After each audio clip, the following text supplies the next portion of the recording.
हाँ जी, तो क्या हाल है आपके। मैं सुमित कुमार एक बार फिर से आपका स्वागत करता हूं बहुत इंपॉर्टेंट इस वीडियो में। बहुत टाइम से बच्चा बोल रहा था सर हमें एनडीए की तरह सीडीएस की भी स्ट्रेटेजी चाहिए।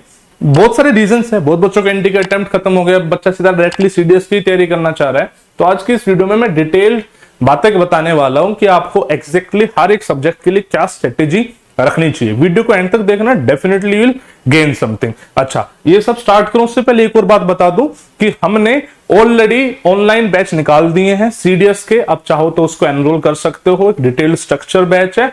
और ऑफलाइन बैचेस के लिए हमने गूगल फॉर्म निकाला है, आप उस फॉर्म को भर के अपनी इंक्वायरी ले सकते हो। ठीक है, ठीक है। अब ध्यान से समझने की कोशिश करो। सीडीएस में 2024 की अगर बात करूं, मैं किसी भी सीडीएस की बात करूं, तो आपका पोर्शन 3 पार्ट्स में डिवाइड है। इंग्लिश और जीएस सबको देनी होती है, चाहे ओटी हो, चाहे आईएम हो या दूसरी एंट्री हो। वहीं पे अगर आप आईएम में एएफए ने जाना चाहते हो तो आपको मैथ्स भी देना पड़ेगा, राइट। ओटी वालों को सिर्फ ये दो पेपर देने होते हैं और बाकियों को ये 3 पेपर देने होते हैं। हम सब्जेक्ट वाइज अगर बात करते हैं, इंग्लिश सबसे इजी एंड स्कोरिंग सब्जेक्ट है। इंग्लिश को कोई भी बच्चा अंडर एस्टिमेट ना करे, बिकॉज स्कोर बहुत जबरदस्त तरीके से इंग्लिश बूस्ट करा सकती है। इंग्लिश के 2 सेक्शन, एक वोकैब के साथ साथ मैंने रीडिंग कॉम्प्रिहेंशन भी डाल दिया है, एंड दूसरा है अपना ग्रामर का सेक्शन। बेसिकली अगर आप वोकैब की बात करें तो वोकैब को इंप्रूव करने के लिए सबसे पहली चीज आप करो वो है कि आप न्यूज़पेपर रीडिंग स्टार्ट करो। न्यूज़पेपर रीडिंग से आपकी वोकैब इंप्रूव होगी, आपके रीडिंग कॉम्प्रिहेंशन स्ट्रॉन्ग होंगे, इसके अलावा करंट अफेयर्स स्ट्रॉन्ग होंगे और ओवरऑल ग्रामर भी इंप्रूव होगी। तो आप इस वाले पोर्शन पे अगर फोकस करोगे, रोज का 1 घंटा अगर आप न्यूज़पेपर पे देने लग जाओगे, तो मैं ऐसा मानूंगा कि आपका इंग्लिश का लगभग 60% सिलेबस कवर हो गया। और बाकी जो छोटे छोटे गेन्स है वो तो अलग बात है। इसके अलावा बचता है आपका ग्रामर। ग्रामर में आपको एक सीरीज से उठा के कंप्लीट करना पड़ेगा। ठीक है, जैसे आप कोई भी एक स्टैंडर्ड किताब ले सकते हैं, या फिर हमारे जो कोर्सेज हैं उसमें आप एनरोल करोगे तो सब वैसे टीचर पढ़ाएगा।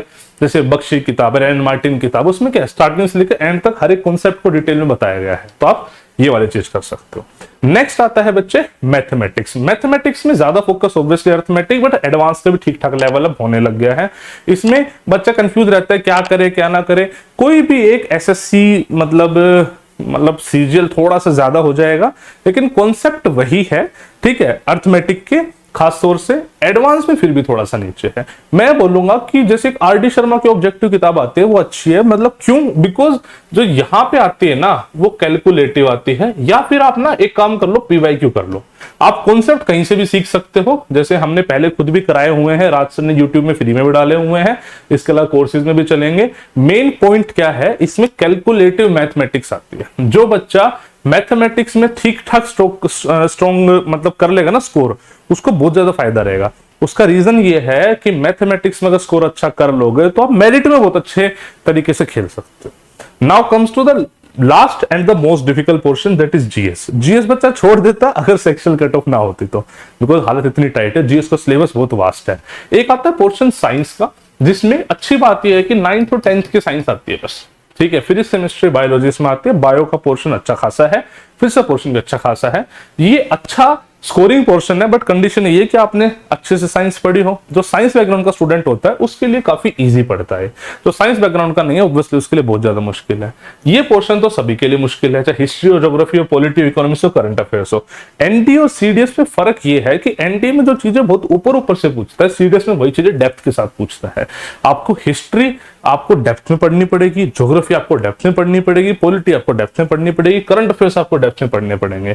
आप कुछ भी चीज ऊपर ऊपर से नहीं कर सकते। आपको एक सब्जेक्ट उठाना है, उसको पूरा कंप्लीट करना है, फिर दूसरा सब्जेक्ट उठाना है, उसको कंप्लीट करना है। आप ऐसे मान के चलो कि मतलब एक सब्जेक्ट में आपके 20 से 25 दिन एटलीस्ट लगेंगे, आप डेडिकेटली उसको पढ़ते हो तो। अब दिक्कत वाली बात यह है, किसी भी पोर्शन को आप बहुत ढीला नहीं ले सकते। जैसे कभी हिस्ट्री बहुत इजी पूछ लेगा, कभी ज्योग्राफी इजी पूछ लेगा। आप ये सोचोगे मैं चलो ज्योग्राफी करके चला जाता हूं, बाकी देखा जाएगा, तो उस टाइम पे हो सकता है ज्योग्राफी से पूछ ले कि हिस्ट्री में मतलब ज्योग्राफी में आप कुछ कर ना पाओ, हिस्ट्री बहुत इजी आ रखी हो, या वाइस वर्सा कुछ भी हो सकता है। तो ओवरऑल एक डेडिकेटेड लेवल की तैयारी चाहिए सीडीएस एग्जाम को क्लियर करने के लिए। आपको वो डेडिकेशन दिखानी पड़ेगी। आप खुद से भी कर सकते हैं, हमारे कोर्सेज से भी कर सकते हैं, जैसे भी करना चाहें, लेकिन भाई साहब आपको करना पड़ेगा, अच्छे तरीके से करना पड़ेगा। एनडीए सीडीएस में यही फर्क है डेप्थनेस का। आपको डेप्थनेस में जाना पड़ेगा। आई होप आपको थोड़ी सी चीजें समझ में आई हैं तो चैनल को लाइक शेयर सब्सक्राइब जरूर करिएगा। And see you in the classes. जय हिंद, जय भारत।